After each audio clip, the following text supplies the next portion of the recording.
출애굽기 17장 8절부터 13절 말씀까지입니다. 그때 아말렉이 와서 이스라엘과 르비딤에서 싸우니라. 모세가 여호수아에게 이르되 우리를 위하여 사람들을 택하여 나가서 아말렉과 싸우라. 내일 내가 하나님의 지팡이를 손에 잡고 산 꼭대기에 서리라. 여호수아가 모세의 말대로 행하여 아말렉과 싸우고 모세와 아론과 훌은 산 꼭대기에 올라가서 모세가 손을 들면 이스라엘이 이기고 손을 내리면 아말렉이 이기더니 모세의 팔이 피곤하매 그들이 돌을 가져다가 모세의 아래에 놓아 그가 그 위에 앉게 하고 아론과 훌이 한 사람은 이쪽에서 한 사람은 저쪽에서 모세의 손을 붙들어 올렸더니 그 손이 해가 지도록 내려오지 아니한지라. 여호수아가 칼날로 아말렉과 그 백성을 쳐서 무찌르니라. 아멘. 사람이 사는 인생에는 위기라는 것이 있다고 합니다. 남녀가 결혼을 하고 아이가 태어나면 드디어 부모가 됩니다. 이 부모들은 아이가 태어나면 자기 아이는 천재라고 생각합니다. 그래서 내가 힘들어도 조금만 뒷바라지 해주면 아이가 잘 될 것이라고 생각을 하고 그 뒷바라지가 좀 부족하면 아이에 대해서 미안해하고 죄책감을 가지기도 합니다. 그래서 어떻게 해서든지 아이들을 위해서 부모는 노력을 합니다. 그런데 그 꿈이 하나하나 깨지기 시작합니다. 천재인 줄만 알았던 아이가 천재가 아니라는 사실이 깨달아지게 되죠. 그때가 언제냐면 40대 중반 이후랍니다.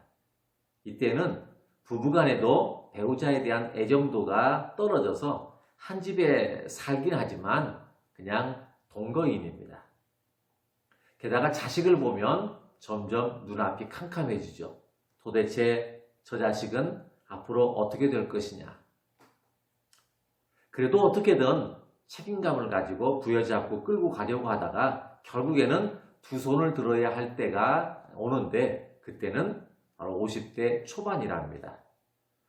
왜냐하면 지금까지 살아온 이 배우자에 대한 이런 기대감이나 또 자식들에 대한 이런 기대감, 그동안은 책임감이 어떻게든 끌고 가려고 했던 이 모든 것들에 대한 것들이 의미가 다 사라지기 때문이라고 합니다. 그나마 옛날에는 차라리 나았습니다. 그것은 사람이 중년의 위기를 겪고 나면 그때가 한 50대 중반 후반이 되는데 그때는 당시에는 사람의 수명이 60세가 조금 됐으니까 내가 이러면 안 되는데 내가 이렇게 살면 안 되는데 내 인생 허망하다라고 이렇게 생각하다가 얼마 안 있어서 세상을 떠나게 됩니다. 그래도 그때까지 살아있으면 사람들이 잔치를 벌이게 되죠. 이때가 환갑잔치입니다. 그런데 요즘에는 100세 시대라고 해서 수명이 길어지다 보니까 내가 왜 이렇게 살아야 되나? 어쩌다가 내가 이렇게 살게 됐나? 이 세상 사는 의미가 하나도 없다라고 이렇게 생각을 하게 되는데 이후로도 30년, 40년을 더 살아야 됩니다. 예전에는 내가 왜 이렇게 살아야 되나 삶의 의미가 없다라고 생각을 한 지 한 1, 2년 만에 이 세상을 떠났는데 수명이 길어지다 보니까 그런 생각이 들어도 앞으로 30년, 40년을 더 살아야 된다는 거죠. 그러니까 삶 자체가 괴로울 수밖에 없습니다. 내가 지금 살아야 되는 이유, 내가 이 세상을 살아야 되는 그 이유가 의미가 없어졌는데 대신에 뭐라도 내가 채울 수만 있다면 그 채운 것으로서 견디면서 살아야 될 텐데 다른 무엇인가를 채울 수도 없게 되고 삶에 대한 의미도 없어지게 되고 이렇게 하다 보니까 생을 결국은 포기하는 경우도 종종 있게 됩니다. 이렇게 되면 흔히 사람들은 옛날 일들을 자꾸 떠올린답니다. 그래서 나 때는 말이야 옛날에는 왕년에는 이렇다라고 하는 것들을 이야기하게 되는데요. 그런데 이렇게 이야기하는 것은 과거의 것을 현재 내 삶을 채우지 못하니까 과거의 것을 가져다가 그것을 붙들고 그거 생각하면서 산다는 것입니다. 그거라도 있어야 겨우 버틴다는 것이죠. 그런데 요즘 시대에 누가 그런 이야기 하면 드러나 줍니까? 자식들은 요즘에 시대가 어느 때인데 그런 이야기 하냐고 아예 들을 생각도 안 합니다. 게다가 배우자는 또 어떤가요? 내 그런 사정도 모르고 어떻게 당신은 매번 옛날 이야기만 하고 사냐 이렇게 핀잔을 주지요. 옛날 이야기니까 그런 것들을 다 내려놓고 살면 될 텐데 그걸 내려놓으면 어떻게 될까요? 이제는 할 일이 없어지는 거죠. 살아야 되는 이유도 모르겠고 결국은 불행해지는 수밖에 없습니다. 이것이 바로 중년의 위기라는 것이죠. 살다 보면 인생의 위기도 이렇게 오기도 하지만 신앙생활에도 위기가 올 때가 있습니다. 이스라엘 백성들이 애굽에서 나와서 가나안 땅을 향해서 가는 이 여정 속에서 보면 먼저 애굽에서 나와서 광야를 거치게 되고 그들의 삶의 목표는 가나안 땅이 됩니다. 광야라고 하는 곳 자체가 사람이 살기에는 부적합한 곳이죠. 살기가 어렵고 살 수가 없는 곳입니다. 그래도 이 광야를 조금씩 거치면서 이스라엘 백성들에게는 희망이 있습니다. 이곳만 거치면 우리에게는 가나안 땅, 축복의 땅이 기다리고 있다라는 것입니다. 그 과정 속에서 때로는 홍해 바다가 앞을 가로막는 때가 있었습니다. 그런데 그때 하나님께서 이 홍해 바다를 갈라주시게 되죠. 홍해 바다 이후에는 또 목이 말라서 어느 한 지역에 갔는데 그 지역이 마라라는 곳이었습니다. 마침 우물이 있어서 물을 마시려고 했는데 물이 너무 써서 마실 수가 없었죠. 또 원망을 했는데 하나님은 또 이 물을 또 단물로 바꿔주셨습니다. 그 이후에는 또 먹을 것이 없다고 원망하고 불평했는데 하나님은 만나라고 하는 것을 하늘에서 내려서 그들로 하여금 일용할 양식으로 먹게 해주셨습니다. 그럼 만나까지 먹었으면 됐을 텐데 또 이전의 것을 생각하니까 고기 먹던 시절이 생각이 나죠. 그래서 이 광야에서 항상 만나만 똑같은 것만 먹고 고기도 못 먹고 불평을 하는 이 백성들에게 하나님은 또 메추라기를 보내주셔서 메추라기를 먹게 하셨습니다. 또 그 이후에는 또 이번에는 물이 없다고 원망을 하게 될 때 반석에서 물이 솟아나게 해서 물을 마시도록 하게 했습니다.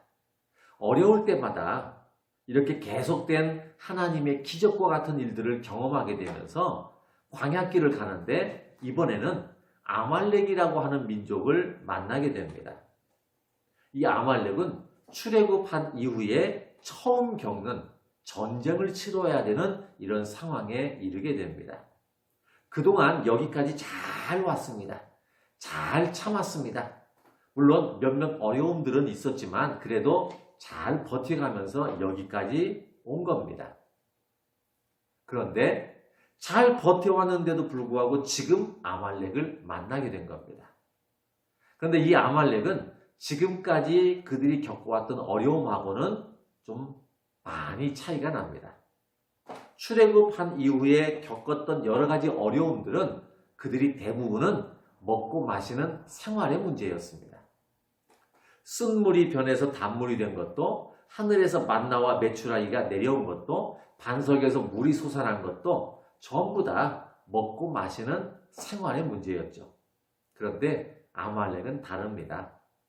아말렉은 먹고 사는 생활의 문제가 아니라 죽느냐 사느냐라고 하는 생명의 문제죠. 죽고 사는 위기의 순간이 이번에는 찾아오게 됩니다. 아말렉은 어디서 온 걸까요? 이스라엘 백성들이 애굽에서 나올 때 그들 스스로가 자유를 찾아서 나온 게 아닙니다. 그동안 우리가 억압을 받고 그동안 우리가 자유도 잃어버리고 살았으니까 좀 더 떳떳하게 자유를 찾아서 나오자 이렇게 해서 애굽에서 나온 게 아니라 전혀 애굽에서 나올 생각도 없었습니다. 그저 노예 생활에 익숙해서 그렇게 살았던 사람들인데 하나님은 모세를 보내주셔서 하나님께서 너희를 애굽에서 인도하라고 했다. 그리고 가나안 땅으로 인도하라고 했으니까 함께 이곳에서 나가자라고 말하죠. 그런데 이스라엘 백성들은 거절합니다. 아니 지금까지 이곳에서 좀 불편하기는 해도 먹을 거 마음대로 먹고 이미 익숙한데 뭘 또 어딜 나가냐. 그런데 모세를 통해서 하나님은 그들을 설득했죠. 원해서 나간 게 아니라 하나님의 약속, 하나님의 말씀을 믿게 하고 그들을 애굽에서 출애굽하게 했던 겁니다. 그러면 말씀을 따라서 애굽에서 나왔고 말씀을 따라서 광야를 지나게 되고 말씀을 따라서 가나안이라고 하는 목적지를 향해서 가고 있는 이런 과정인데 갑작스럽게 아말렉이 등장을 하게 됩니다. 이 아말렉이 어디서 왔을까요? 왜 아말렉이 등장했을까요? 우리가 신앙생활 하면서 하나님 말씀대로 살려고 하고 믿음으로 살려고 하고 신앙생활을 잘하고 믿음을 지키면서 살려고 하면 우리 앞에 어려움이나 힘든 일이 있어도 다 사라지고 평안하고 평탄한 삶을 살아야 되는 거죠. 그런데 예배도 드리고 신앙생활도 하고 믿음을 지킨다고 하고 사는데 불구하고 이 아말렉이라고 하는 죽고 사는 인생의 위기가 우리에게도 찾아오는 경우가 있더라는 겁니다. 그러면 이 아말렉은 도대체 어디서 온 걸까요? 출애굽기 17장 7절 말씀에 보면 그가 그곳 이름을 마사 또는 무리바라 불렀으니 이는 이스라엘 자손이 다투었으며 또는 그들이 여호와를 시험하여 이르기를 여호와께서 우리 중에 계신가 안 계신가 하였음이더라. 이스라엘 백성들이 왜 갑자기 말씀대로 나오고 말씀대로 행하고 말씀대로 목표를 향해서 가고 있는데 이 아말렉이라고 하는 이 위기가 왜 생겼느냐? 두 가지 이유에서 생겼다는 겁니다. 하나는 그들이 서로 다퉜다라는 거죠. 사람과의 관계가 서로 틀어지게 되고 불신하게 되고 서로 다투게 되고 서로 미워하게 되고 이렇게 하게 된 원인이 첫 번째입니다. 그리고 두 번째 원인은 하나님께서 우리 가운데 계신가 안 계신가 라고 하는 이런 의심 때문이라는 거죠. 8절 말씀에 보면 그때에 아말렉이 왔다 그랬습니다. 우리가 신앙생활 하는데 왜 어려움을 겪을까요? 우리가 사는데 인생의 위기, 신앙의 위기가 왜 우리에게 찾아오는 걸까요? 그것은 두 가지 이유입니다. 가정이 서로 믿지 못하거나 신앙의 공동체가 서로 신뢰하지 못할 때, 서로 다투게 될 때 아말렉이 찾아옵니다. 그리고 또 한 가지는 하나님에 대한 의심입니다. 도대체 지금까지 기도했는데 하나님은 내 기도를 들어주시는지 안 들어주시는지 모르겠다. 하나님께서 이 문제를 해결해 주실지 해결 안 해주실지를 모르겠다. 내 앞길을 어떻게 열어나가야 될지 그건 잘 모르겠다. 도대체 하나님은 계시냐 안 계시냐 하는 이런 것 때문에 의심 때문에 아말렉이 오게 된다는 겁니다. 여러분 아말렉이 우리에게 다가오게 되면 우리 삶의 인생의 위기, 신앙의 위기가 다가오게 되면 보통 나타나는 현상은 두 가지입니다. 하나는 이 아말렉에 의해서 그대로 당하는 사람이 있고 또 한 종류의 사람은 싸워서 자기 자신을 지키는 사람이 있습니다.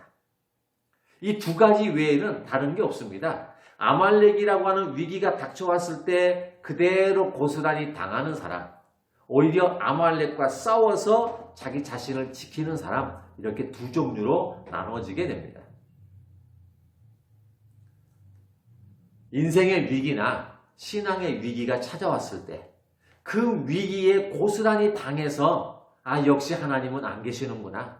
이 어려움 당했는데 하나님이 이런 어려움을 겪게 하시는 거 보면 하나님은 내 기도 안 들어주시는구나. 하나님은 안 계신가 보다 라고 하고 믿음을 잃어버리는 이런 사람이 있습니다. 반대로 이런 위기와 어려움을 싸워서 이겨내고 극복하고 역시 하나님은 살아계시는구나 이렇게 생각하는 사람도 있습니다. 아말렉이 오게 되면 나타나는 현상은 두 가지입니다. 그대로 당하는 사람과 아말렉과 싸워서 자기 자신을 지키는 사람입니다.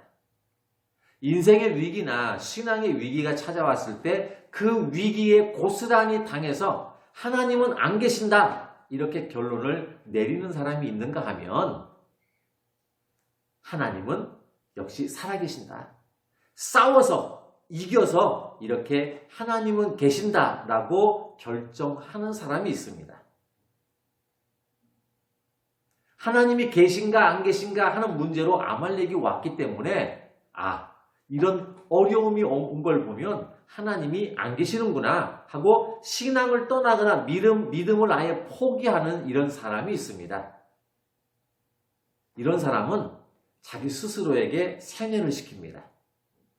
노력해도 안 된다. 기도했는데도 안 된다. 결국은 하나님은 안 계신다. 이렇게 자기 스스로에게 세뇌를 하는 사람이 있습니다. 하지만 아말렉에 대해서 하나님은 계신다라고 결론을 지은 사람은 이대로 당하고 있지 않습니다. 오히려 이것을 감당하고 이겨내기 위해서 행동으로 보여줍니다. 행동이 나타나게 되는데요. 첫 번째 나타나는 행동은 오늘 말씀에 9절 말씀에 보면요. 모세가 여호수아에게 이르되 우리를 위하여 사람들을 택하여 나가서 아말렉과 싸우라 했습니다. 하나님은 계시다라고 생각하고 이 위기를 극복하고 이겨내려고 하는 사람에게서 나타나는 행동 첫 번째는 사람을 택한다는 겁니다. 그 말은 뭐냐면 당시 이스라엘 백성들은 애굽에서 나올 때부터 오랫동안 무려 430년이 넘게 노예 생활에 익숙했던 사람입니다. 그러니까 노예 생활을 했던 사람에게는 용기라든가 자신감이라든가 자기의 결정이라든가 이런 것들이 없는 사람입니다. 그런 나약한 인간들이죠. 이런 상태에서 아주 강인한 아말렉 족속과 전쟁을 치르기에는 역부족입니다. 따라서 이 이스라엘 백성들 가운데 그래도 모두가 다 나가는 게 아니라 그 중에서도 무엇인가 용기를 내고 힘을 얻어서 한번 싸워보겠다라고 이렇게 생각하는 이 사람들을 선택을 해서 나가서 싸우도록 하게 했다는 겁니다. 여러분, 일을 해결하는 데 있어서 가장 첫 번째는 누군가를 찾는 일입니다. 사람들이 인생을 포기하기 전에 자살하는 이런 사람들을 보면 그냥 자살하지 않죠. 반드시 자살하기 전에는 뭔가 다른 사람에게 내가 자살한다 할 수도 있다라고 하는 메시지를 남깁니다. 그래서 전화를 한다든지 아니면 뭔가 문자를 남기죠. 내가 죽을 거라고 하는 것을 암시합니다. 그건 무슨 의미일까요? 내가 이렇게 죽을 것 같으니까 나를 좀 붙잡아서 죽지 않도록 나를 좀 붙잡아 달라. 눈치를 채고 나를 좀 붙들어 달라. 그런 의미죠. 마찬가지입니다. 우리가 인생의 위기, 신앙의 위기가 오면 다른 사람에게 이야기해서 나를 붙잡아 줄 사람, 이 사람을 우리가 찾는 겁니다. 내 신앙을 잡아줄 사람, 내 믿음을 이끌어줄 사람, 나의 약한 부분을 붙잡아줄 이 사람을 찾는 겁니다. 왜냐하면 이 위기는요, 내가 스스로 혼자 이겨낼 수가 없기 때문에 그렇습니다. 여러분, 위기는 내가 혼자 스스로 감당하고 이겨낼 수 있으면 그게 위기일까요? 내가 아무리 노력하고 애쓰고 힘써도 이것을 감당할 수가 없기 때문에 그래서 위기라는 거죠. 나 혼자 이겨낼 수가 없으니까 나 혼자 일어설 수가 없기 때문에 그래서 그런 나를 좀 붙잡아 달라. 이런 뜻에서 사람을 찾는 겁니다. 그런데 이렇게 사람을 찾을 때 뭐 나보다 힘이 강하고 나보다 뭔가 능력이 있고 이런 사람을 찾는 게 아닙니다. 나보다 나이가 어리거나 나보다 연약하거나 힘이 없는 사람도 때로는 사람은요, 누군가 나를 힘으로 끌어주기도 하지만 그 사람의 말 한마디에 내가 용기를 얻어서 일어서는 경우도 많죠. 스스로는 내가 일어설 수는 없지만 그 사람의 말 한마디에 의해서 용기와 힘을 얻기도 합니다. 그래서 나보다 나이가 많든 적든 나보다 힘이 있든 약하든 나를 일으켜 세울 만한 이런 사람을 찾는 겁니다. 그게 이 위기가 왔을 때, 아말렉이라고 하는 위기가 왔을 때 맞서 싸워서 이겨내려고 하는 사람에게서 나타나는 첫 번째 현상이라는 거죠. 자, 그러면 두 번째, 이 위기를 극복하려고 하는 사람에게서 나타나는 현상은요, 오늘 말씀의 10절에 보면 여호수아가 모세의 말대로 행하여 아말렉과 싸우고 그랬습니다. 첫 번째는 나에게 힘을 주고 나를 일으켜 세울 만한 사람을 찾는 거고요. 두 번째는 그와 함께 싸움의 현장에 나가는 겁니다. 문제의 그 현장에 내가 서 있는 겁니다. 아말렉은요, 피해서 도망쳐서 되는 일이 아닙니다. 생활의 문제는 한 끼 안 먹어도 괜찮습니다. 하루를 안 먹어도 괜찮습니다. 물 하루 이틀 마시지 않아도 여전히 삽니다. 먹을 양식 먹지 않아도 하루 이틀 먹지 않아도 삽니다. 그러나 전쟁터에서는 지금 당장 싸우지 않으면 내가 살아날 수가 없습니다. 아말렉이 있는 상태에서 내가 등을 돌리면 오늘 살고 내일 다시 용기를 내서 싸울 수 있는 게 아닙니다. 피할 수 없는 일이죠. 그러면 어떻게 해야 될까요? 부딪혀서 싸우는 수밖에 없습니다. 전쟁터에서는 내가 힘이 있든 없든지 간에 그 현장에서 일단은 부딪혀서 싸워 지켜야 되는 것이죠. 그게 필요합니다. 자, 그러면 누군가 나에게 힘이 될 만한, 나에게 용기가 되고 일어설 만한 이런 사람과 함께 그 문제 현장에 나가서 싸우면 이겨낼까요? 거기에 또 필요한 게 있습니다. 오늘 9절 말씀에 보면요, 모세가 여호수아에게 이르되 우리를 위하여 사람을 택하여 나가서 아말렉과 싸워라. 그리고 모세는 이렇게 이야기합니다. 내일 내가 하나님의 지팡이를 잡고 산 꼭대기에 서리라 그랬습니다. 하나님의 지팡이를 잡고 선다 그랬습니다. 이 말은 기도한다는 것이기도 하기도 하고요. 하나님의 지팡이를 잡고 그랬습니다. 왜 모세가 내가 산 꼭대기에 올라가서 기도하겠다 이렇게 하지 않고 하나님의 지팡이를 잡고 산 꼭대기에 올라가겠다 그렇게 이야기했을까요? 이 하나님의 지팡이라고 하는 것은 모세에게 있어서는 하나님의 사명을 받을 때 바로 그때 가지고 있었던 게 지팡이입니다. 하나님께서 모세에게 애굽에 가서 이스라엘 백성들을 인도해내라 하는 사명을 받습니다. 그런데 모세는 자기 자신을 볼 때 도저히 그럴 만한 인물이 못 된다 생각을 했습니다. 그래서 하나님, 안 됩니다. 저는요, 말도 못하고요, 용기도 없고 자신감도 없고 제가 할 줄 아는 능력이 하나도 없는데 어떻게 그 애굽의 왕 앞에 가서 이야기할 수 있습니까? 저는 못합니다 그랬습니다. 그랬더니 하나님께서 모세에게 그러면 네 손에 있는 게 뭐냐 물으셨습니다. 모세는 손에 지팡이가 있었거든요. 지팡이 있습니다. 그럼 지팡이를 땅에 던져라. 그래서 하나님 말씀대로 땅에 던졌더니 지팡이가 뱀이 됩니다. 이 뱀을 보고 깜짝 놀라니까 하나님께서 다시 이야기합니다. 뱀의 꼬리를 잡아라 그랬습니다. 근데 여러분, 뱀을 잡을 때는 머리를 잡아야 될까요? 꼬리를 잡아야 될까요? 당연히 머리를 잡아야 되겠죠. 그런데 하나님은 모세에게 뱀의 머리를 잡아라가 아니라 뱀의 꼬리를 잡으라고 이야기하십니다. 모세는 그냥 하나님이 말씀하셨기 때문에 머리를 잡은 게 아니라 꼬리를 잡습니다. 그랬더니 다시 지팡이가 된 거죠. 그걸 가지고 통해서 하나님의 사명을 받습니다.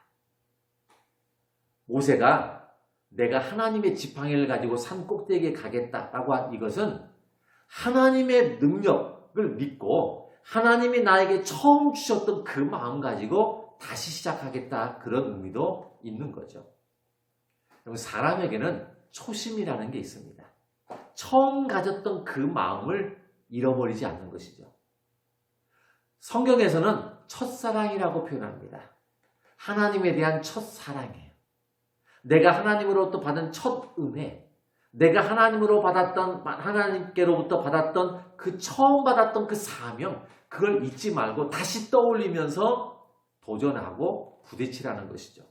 광야에서 벌어지는 어떤 문제든지 간에 그것은 하나님의 방법, 하나님의 인도하심이 없이는 해결할 수가 없기 때문에, 그래서 하나님의 지팡이를 가지고 산 꼭대기에 가겠다, 이렇게 이야기를 하게 된 겁니다.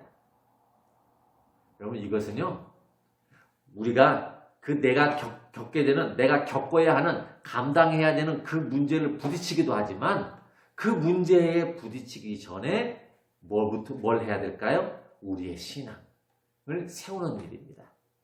하나님 앞에 예배드리고 하나님 앞에 기도하고, 그리고 그 문제를 향해서 나가야 되는 것이죠. 어떤 분은 이렇게 이야기합니다.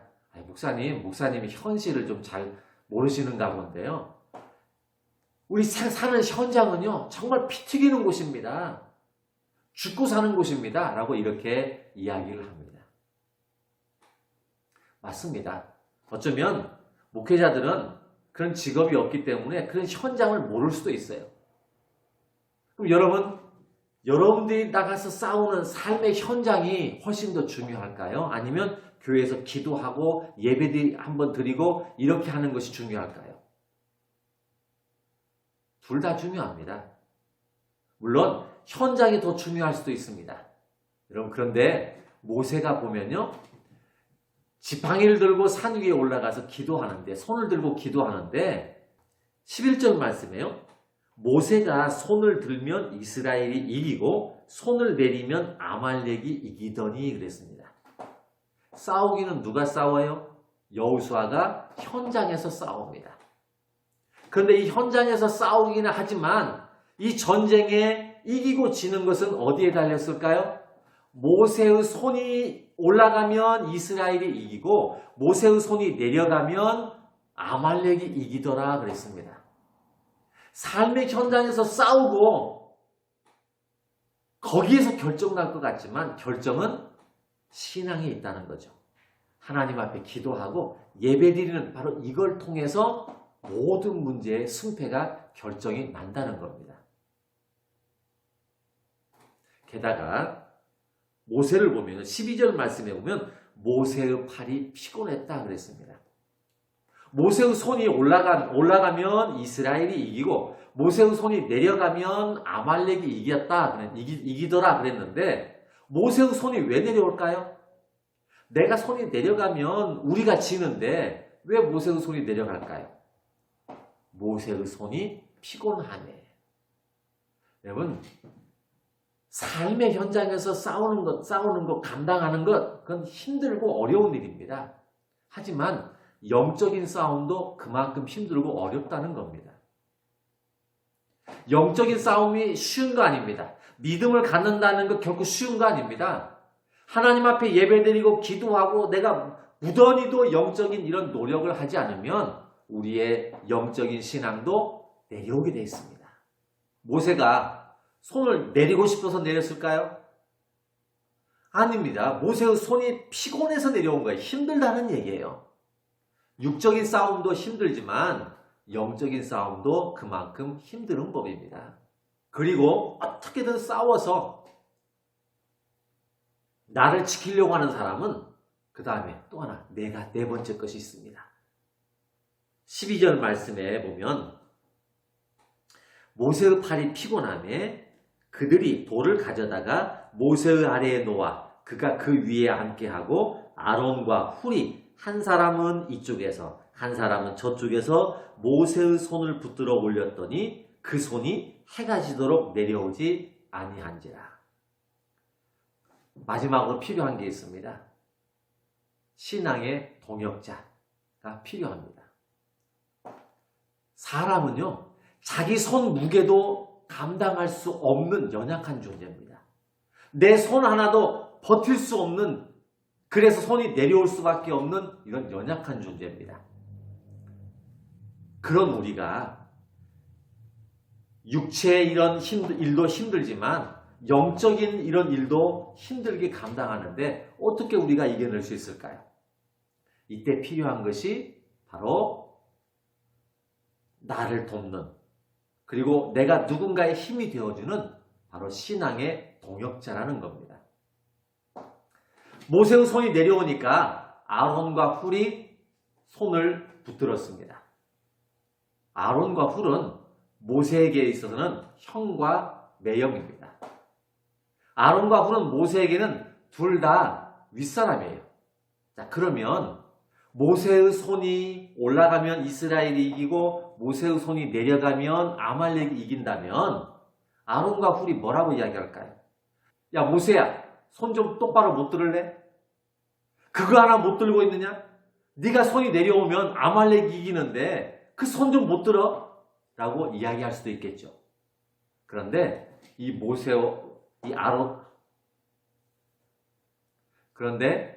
아론과 훌은 아무 이야기도 없습니다. 그냥 조용히 묵묵하게 와서 내려가는 모세의 손을 한 편씩 잡았습니다. 이게 신앙의 동역자입니다. 여러분, 위기는 누군가 돕는 손길이 있어야 됩니다. 가정의 위기든 신앙의 위기든지 간에 삶의 위기든지 간에 소리 없이 돕는 사람이 필요합니다. 모세가 아론과 훌에게 도와주세요. 형님, 매형 좀 도와주세요. 그렇게 해서 이들이 도왔을까요? 그렇지 않습니다. 모세의 심정을 생각한 겁니다. 힘들겠다. 어렵겠다. 그래서 조용히 와서 붙들어주는 거죠. 손 안 올려? 그것도 못 참냐? 화를 내거나 나무라게 되면 어떨까요? 다 망하는 겁니다. 누군가의 이야기를 들어줘야 되고 또 나 또한 누군가의 이야기를 들어줘야만 됩니다. 내 이야기도 들어줘야 되고 그 사람의 이야기도 들어줘야 됩니다. 그래서 함께 기도하고 함께 믿음으로 극복해야 됩니다. 그렇지 않으면 다 망하는 거죠. 손을 잡아주는 겁니다. 그럴 때 위기를 극복해 나갈 수 있습니다.